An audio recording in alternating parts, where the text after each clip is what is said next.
Hello, my name is Kate Whelan from Onslow College and I'll be presenting Problem 2, Bouncing Ball. The problem states, if you hold a ping pong ball above the ground and release it, it bounces. The nature of the collision changes if the ball contains liquid. Investigate how the nature of the collision depends on the amount of liquid inside the ball and other relevant parameters. Key parts of this problem are the nature of the collision, the liquid inside the ball, the amount of liquid, and other relevant parameters. As you can see by this demonstration video, the ball bounces higher when there's only one fluid in the ball, so either 100% air or 100% water, and does not bounce as high when it's part of each. A couple of key terms. Kinetic energy is the energy of a mass in motion, and it can be calculated using this formula. Gravitational potential energy is the potential energy an object has in relation to another object due to gravity, and can be calculated using this formula. The coefficient of restitution is how much energy is maintained during a collision, and it can be calculated by dividing the kinetic energy after a collision by the kinetic energy before a collision. It is between two surfaces and will differ between different surfaces. On this slide, you can see that the mass is the same, and the velocity is caused by the gravitational potential energy of the coefficient of restitution, because the final height over the initial height is the coefficient of restitution. And from this, we can calculate the coefficient using the final height and the initial height of the ball bounced. Some collisions I'll be talking about later on are perfect elastic collision, which means the initial and final energy are equal, and all kinetic energy is conserved. And secondly, the perfect inelastic collision is when all kinetic energy has been lost. For a real collision, kinetic energy will be somewhere between completely conserved and completely lost. Therefore, the coefficient of restitution will be somewhere between 0 and 1. So now I'll talk about energy conservation. At the beginning of the release of the ball, all the energy is gravitational potential energy. Partway through, part of that energy is transferred into kinetic energy. And just before it bounces, a majority of that energy is kinetic energy. However, some energy has been lost to heat and other things such as sound. After the bounce, energy has been lost due to the collision, in which energy is lost. As it bounces back up, the kinetic energy is turned back into gravitational kinetic energy, with some lost once again to thermal. And when the kinetic energy is 0, the gravitational is at a maximum, and the ball is at the top of its bounce. Therefore, the highest bounce, we need the most kinetic energy conserved, and therefore the highest coefficient of restitution. The forces acting on the ball. As you can see by this diagram, weight force is going downwards, however drag is upwards. But because weight is a larger force, we'll have an overall net force downwards. In this diagram, during the collision, we have weight force downwards once again, however a larger support force, and therefore an overall upwards net force. And finally, after collision, we have a overall weight force and a drag force downwards, and therefore an overall net force downwards. The fluid in the ball.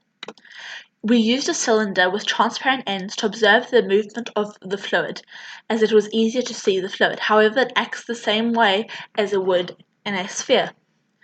So the fluid is chaotic and turbulent. Turbulence is the unsteadily movement of liquids, because water is unpredictable and chaotic because the fluid is moving.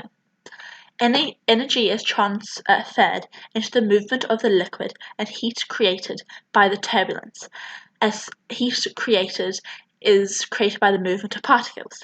Therefore, there is less kinetic energy for the ball to bounce higher. My experimental setup. I held a ball above the ground and released it. To fill all my ping pong balls, I inserted a syringe. I then videoed all the things, all of the videos, using a tracker and using a camera placed on a tripod. Then I analyzed all my data on tracker to measure the height the ball bounced back up to. Now I'll go on to my parameters. Firstly, the surface balls were bounced on. Secondly, the height the balls dropped from. And finally, the amount of liquid inside the ball. For surfaces the ball was bounced on and the height the balls dropped from, we use balls with no liquid because we expect the same trend as all the amounts of liquid for these two parameters. And when we tested the balls with the liquid, we got a large amount of error, and therefore that's why we did this. Firstly, the surfaces we bounced on. We predicted that the harder the surface would be, the higher the ball would bounce. Because as the surface deforms, energy dissipates. As dissipation increases, energy loss increases, and the coefficient of restitution decreases. By this data, you can clearly see this.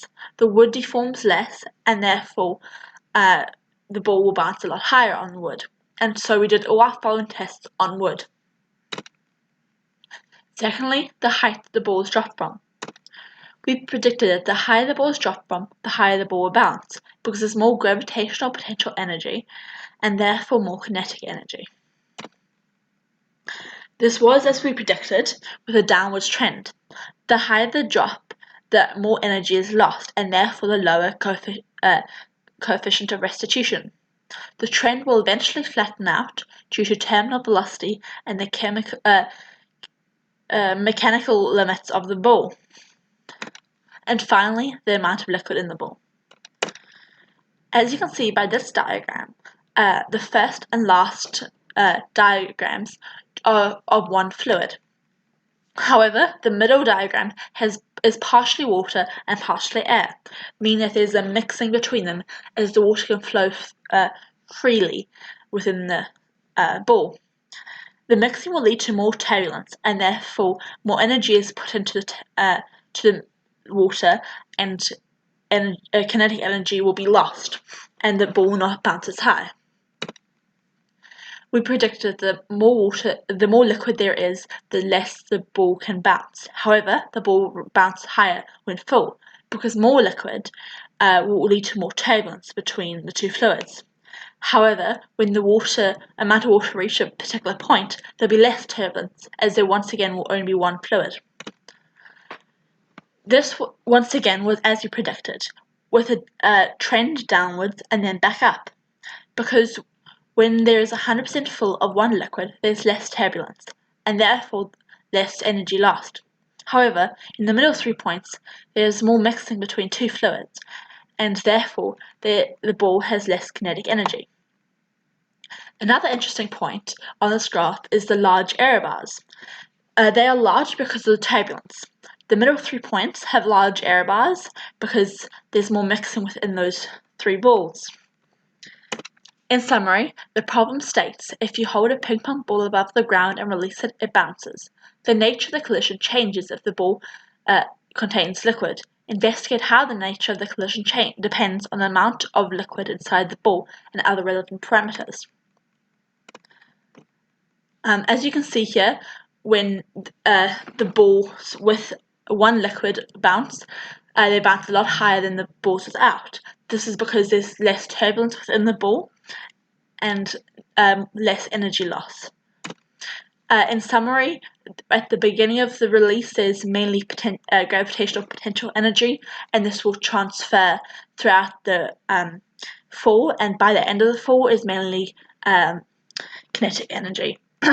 The forces acting on the ball before the bounce are with an overall net force downwards. During the bounce, we have an overall net force upwards. And after the bounce, we have an overall net force downwards once again. However, the ball is slowing down. In summary of my parameters, surface ball the bounce is on. To get the highest bounce, you need to be on a hard surface. The height the balls drop from, to get the highest bounce, a higher drop will be more effective. And the amount of liquid in the ball, to get the highest bounce, you only have one fluid at work, and we found that air was the best. My acknowledgements, my references, thank you.